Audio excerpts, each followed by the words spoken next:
Good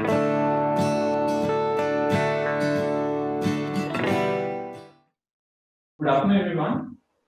Welcome to our webinar on rate of tax on automotive and railway parts. Uh, Today, we are joined by Mr. D.D. Goyal, Executive Advisor, Finance, Maruti Suzuki India Limited. And Mr. Goyal is well-known industry veteran, having 35 years of experience, and has many amendments and clarifications under indirect tax laws to his credit. So the topic of today's webinar is on rate of tax on automotive and railway parts. So the classification of goods, which we loosely call as HSN of goods, has always been a complex issue. And even in GST regime, you would have been hearing about classification disputes, recent ones relating to papad or classification of sanitizer. And this issue is more prominent because under GST, there are multiple tax rates or tax slabs, which didn't used to be there as far as excise duty was concerned. Excise duty, irrespective of classification, was lastly 12.5% of all products. So monetary or revenue-wise or tax-wise, there was no difference as far as excise duty was concerned. Recently, on this issue, there have been a couple of important Supreme Court rulings. One is in the case of Westinghouse, and secondly, in the case of Cherokee, which, in our view, have taken a contrary view. It has unsettled the settled jurisprudence and have indeed created an exposure of 10% differential GST as far as auto parts is concerned. We can also say that it has created a saving opportunity as far as railway parts manufacturers are concerned. So we'll be deliberating all these issues today. So the format of today's discussion will be that we'll be discussing, so I'll be discussing the issue jurisprudence around it in a brief manner. And I will then hand over the session to Mr. D.D. Goyal, who can share his views on, say, the technical correctness of this ruling, how industry is taking it, or if he has any suggestions, etc. So couple of caveats, because it's a controversial topic. Whatever Mr. Goyal will be speaking will be his personal views. These are not representative of MSIL's views. And at the end of the session, we'll also be having a live Q&A. So we'll request participants to ask generic questions. Do not ask any questions specific for their transactions with Maruti Suzuki. With this, we start today's session. So coming to the background, so we have rule 1 of general interpretative rules, which is very relevant in this case. So it says that titles are only for ease of reference. Very importantly, it says that the classification has to be determined as per heading, section, and chapter notes only.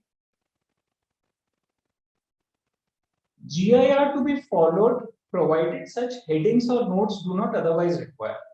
It means your first endeavor should be to classify your goods as per headings or section oblique chapter notes. If you are unable to do that, then you go to general interpretative rules. In our case, section 17 of Customs Tariff Act is relevant, where heading 8708 covers parts and accessories of motor vehicles, whereas 8607 covers parts of railways or railway locomotives or rolling stock. To set the context, the revenues contention is that all parts of motor vehicles, we are just confining right now to the parts of motor vehicles, they should be classified under chapter heading 8708, irrespective of existence of specific headings. Notes to section 17, very important. So section 17 covers vehicles and other form of transportation equipments. Note 2 is relevant. Note 2 says that the expression parts and parts and accessories do not apply to following articles. So we'll just halt here. So parts or parts and accessories which are listed below will not fall under section 17. That's what it says. And the subsequent part is relevant whether or not they are identifiable for the goods of this section. So for the items which are listed below, even if they are meant to be used as parts of motor vehicles, they will not fall under section 17, or in other words, they will not fall under heading 8708. So just to give an illustration, rubber, machines and apparatus of chapter 84, electrical machinery or equipment of chapter 85, articles of chapter 90, etc. So note 2 makes it very clear, if any goods are specifically covered under any of these headings, under chapter 84, 85, etc., in those cases, it will not be classifiable under chapter 87. Note 3 is also relevant. Note 3 says references in chapters 86 to 88 to parts and accessories. So whenever chapter 86 or to 88 is referring to parts and accessories, that will not apply to ones not suitable for use or principally with articles of those chapters. Yeah, it's a bit complicated. So in simplified way, note 3 is saying only if certain goods are used or capable of being used or suitable for use with, say for example, motor vehicles, then only they will fall under this. If any item gets covered in 2 or more headings, then classification should be done as per the principal use. So we need to read both note 2 and note 3 together. Firstly, sequentially we'll apply note 2. If any of the items specifically fall under chapter 84, 85, etc., say for example engine, it falls under chapter 84, it has to go under chapter 84 only. Thereafter, if any of the items are left, as per note 3, they will fall under say chapter 87 in our case, only if they are meant solely or principally, means if they are designed in such a way that they can be used with a motor vehicle. Here it's also important to refer to HSN explanatory notes. So HSN explanatory notes has been made by WCO, which is World's Custom Classification Organization, which provides as to how we need to interpret various headings, section notes, and chapter notes. Very importantly, HSN explanatory notes provide that 3 conditions need to be satisfied cumulatively for classification as parts and accessories. So cumulatively means when all the 3 conditions will be satisfied, then only the goods can be classified under chapter 87. First condition is, and very important condition, must not be excluded by note 2. So in other words, if something is excluded by note 2, then it cannot be classified here. Condition B is must be suitable for use solely or principally with articles of chapter 86 or 88, which in most of the cases it will be satisfied because the goods will be designed in such a way that it will be meant for use, say, along with motor vehicles only.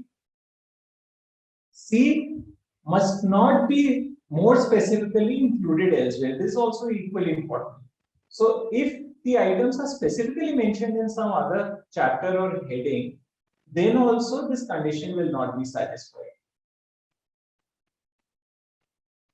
So coming to the recent jurisprudence, we have 2 recent Supreme Court rulings. First, in case of relays, this is Westinghouse ruling. Here 2 headings were under consideration. 8608, which covers parts of railways. So the heading was mechanical traffic signaling equipment. And second was 8536, which covered electrical apparatus for switching, etc. Which if you see the bold part, relays was specifically mentioned in that. So this is what Supreme Court held. Supreme Court held that will apply interpretative notes. only when we cannot determine classification as per section or chapter notes. Court relied on note 3 to hold that because the relays are suitable for use solely or principally with goods of chapter 86, it cannot be classified anywhere else. So unfortunately, court straight away jumped to note 3 and said that because the relays were meant for railways only, therefore it will fall under chapter 86 and held classification under 8608. This is their predominant or sole or principal use. So, as we discussed earlier, in our view, the Supreme Court ignored Note 2, which clearly took out relays from the scope of Section 17 to heading 8536. Therefore, the correct classification ought to have been 8536.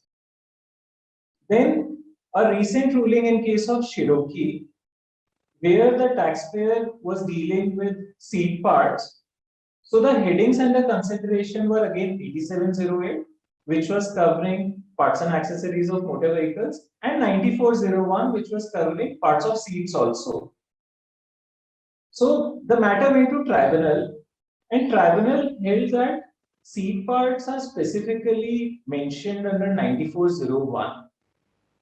And the tribunal applied note 2, which we were discussing just now, and held that classification should be under 9401. In our view, tribunal took a correct view.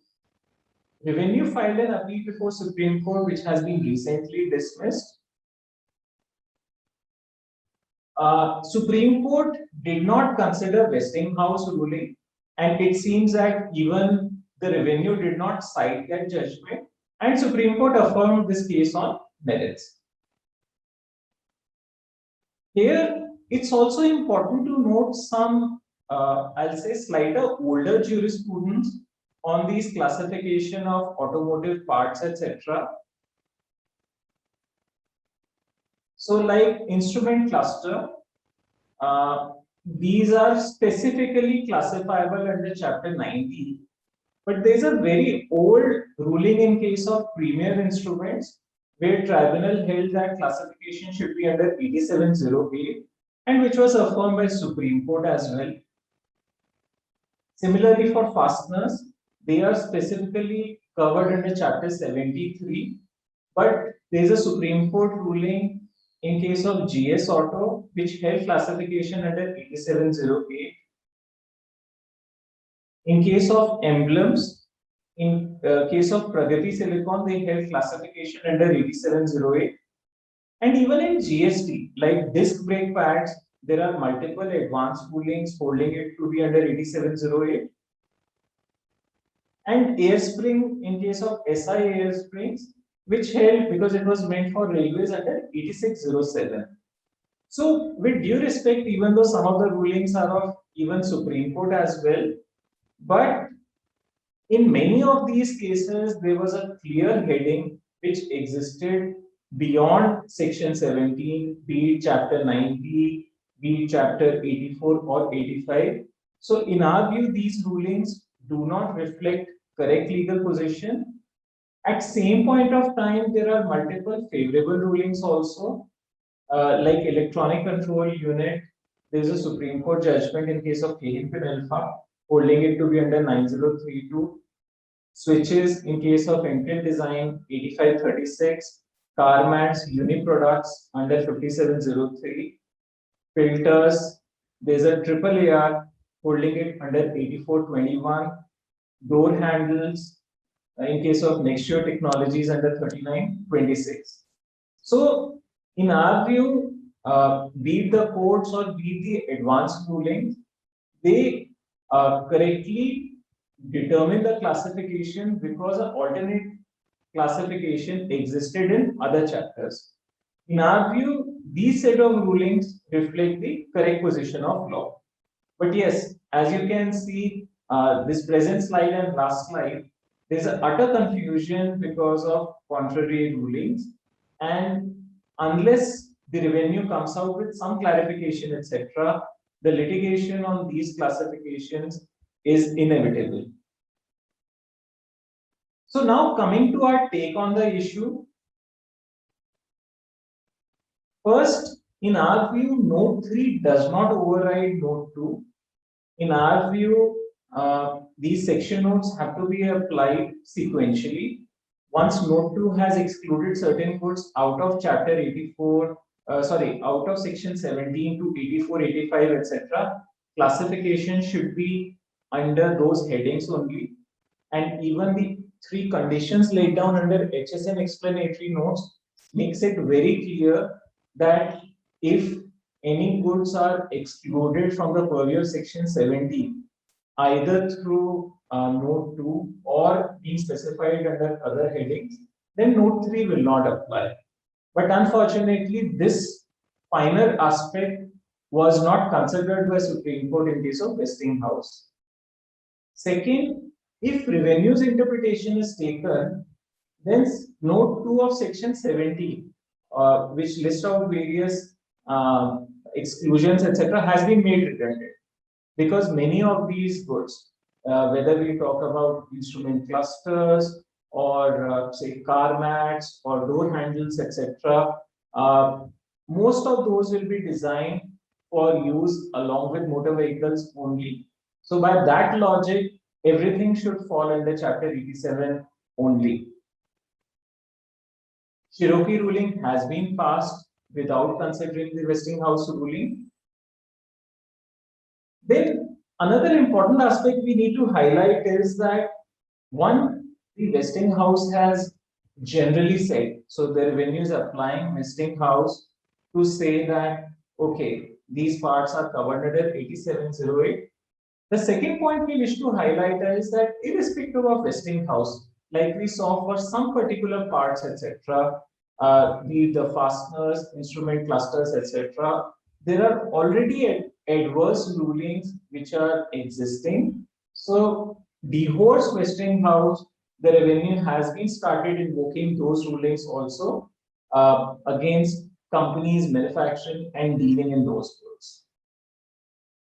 So the last way forward, suggested way forward from our side is one, the industry should represent the issue before the government through industry associations. In our view, we should seek a uniform rate of GST, just like we used to have an excise on automotive parts, irrespective of classification. We understand that industry bodies are already doing it. Second, for the taxpayers dealing in it, it's very important that they correctly undertake HSN determination exercise of automotive railway parts, etc., because GST authorities are already undertaking investigations. Three, which is a point mainly related to OEMs, because many of the vendors intend to issue debit notes for the past period. And the reason is that for vendors, most of the supplies are for OEs and not for aftermarket, etc. So many of the vendors are considering that should they enter into this dispute, they are not sure whether the government will issue any clarification, etc. So the vendors are considering that they pay differential, say 10% GST, etc. for the past and close this issue. So yes, then each OEM needs to take a commercial stand, or as an industry, we need to take a stand as to how to deal with vendors. Similarly, the vendors are considering that going forward, at least they start charging 28% and OEMs will be entitled to take full credit. The last point is that the issue is not only confined to GST, it's equally relevant for customs also, because for many of these items, the basic custom duty rate differs. Similarly, IGST rate will also differ from 18 to 28%. And even we saw in the last week, etc., that even custom authorities have started undertaking investigations based on the Westinghouse ruling. So this is that's all from our side. And now I'll hand over session to Mr. D.D. Goyal, who can share the industry thoughts or industry's perspective on this. Over to you, sir. Thanks, Puneet, and good afternoon to all people who have joined from Automotive Group. Let me start with sharing my old experience in 85, 86 when I joined Maruti. One of the first tasks, or you can say in initial year, the task which I got, Asai India is our supplier who applies this. And at that time in Haryana General Sales Tax, there were two entries, motor vehicle parts, 6%, articles made of glass, 10%. So Asai being an exclusive supplier to Maruti windshield, although it's article of glass, but cannot be used anywhere else. So for initial billing, they did at 6%, and local deputy commissioner say, no, I want to charge 10%. And at that time, process of input credit was not there in 85, 86. So although all legal experts very clearly gave a written opinion that deputy commissioner interpretation is wrong, and as per law, it is a motor vehicle part. So 6% is the correct rate of duty. However, the owners of Asai India, they came to us, to our top management, and said a business view, not a legal, I would say necessarily. We are here to make parts and supply and make profit out of manufacturing. We have no intention to make any profit by tax arbitrage, and we cannot afford to carry a risk, because you may go up to Supreme Court, whether Supreme Court will apply its logic or will not apply its logic. My tax liability will be so huge that whole company will be wiped off. And what we did was went to Chandigarh, met the relevant officers, explained all the issue, and those were also mature enough, or I would say the officers, they issued, at the time the commissioner was authorized to issue official clarification, and the matter ended with that. Why I have highlighted this is classification which partially uses the end use and partially uses composition or how the item has been made. To me, this issue will never get resolved because there's a strategic mistake in the classification scheme. Either classification should always be based on end use, or it should be based on how item is made. And if a design mistake, whatever attempts we may do, it will never get closed forever. That's my first understanding. Although lawyers may not like it, but that's my understanding. The second portion is what we must understand, or that's what I understand.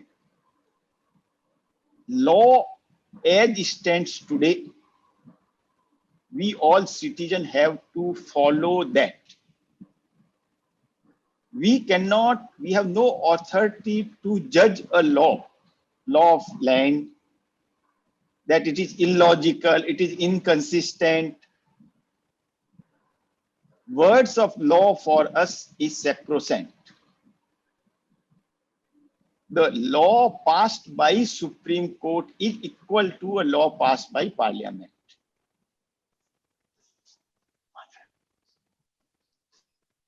Law passed by Parliament and law passed by Supreme Court, as per my understanding, both are at equal footing. Advanced ruling authorities, that decision is binding on only that person, it's not binding on other citizens or other companies. Now, how do we do this? To me, first thing which all manufacturers must do, a general health check. Like component manufacturer, suppose same item is being manufactured by more than one vendor, it would be always advisable that all three discuss with each other, maybe through ECMA, and at least be aware what view everybody else is taking. Everybody is free to take his own view, but it should be an informed view and not view in darkness. And for an association, like I represent the Siam Taxation Committee, it becomes very difficult to do a policy advocacy when the different members of same industry are taking contrary view.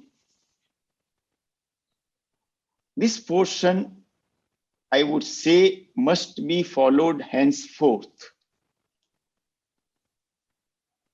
The next my learning is in tax matters, if there's a two view possible, always pay tax on higher side. There should not be any adventure. We are right and pay tax on lower side. If there's a two view possible, if there's any ambiguity, pay tax on the higher side and seek refund if there's a feasibility. Or if your buyer is taking input credit, no point in getting into this one. We may, for the proving, seek refund, or if there's a possible, go for advance ruling. But in any gray area, any doubtful area,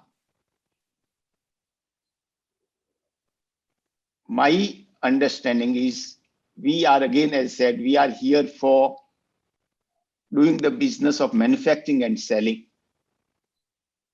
And unfortunately,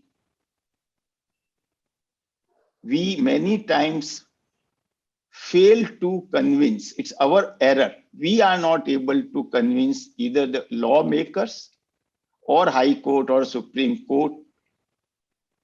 So our mental belief that Supreme Court is wrong is of no use to us as a citizen.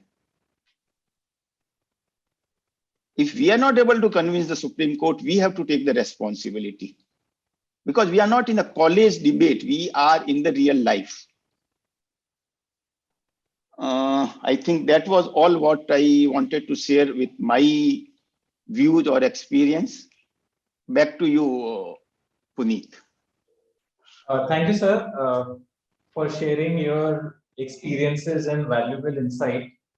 And yes, I think a couple of very valid points which you should make, that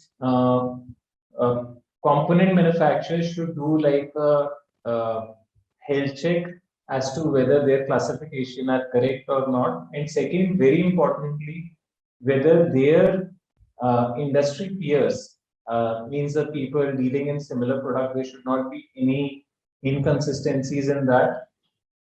Secondly, yes, you're absolutely right that law passed by or a ruling of Supreme Court is equal to legislation of the government only. We should respect it, we should follow it. So with this, we come to end of today's webinar. And sir, we are indeed thankful to you for taking time for today's webinar and sharing practical insights. So thank you very much, sir. Okay, thank you. Thank you, everybody. Yeah, thank you, sir. Thank you very much.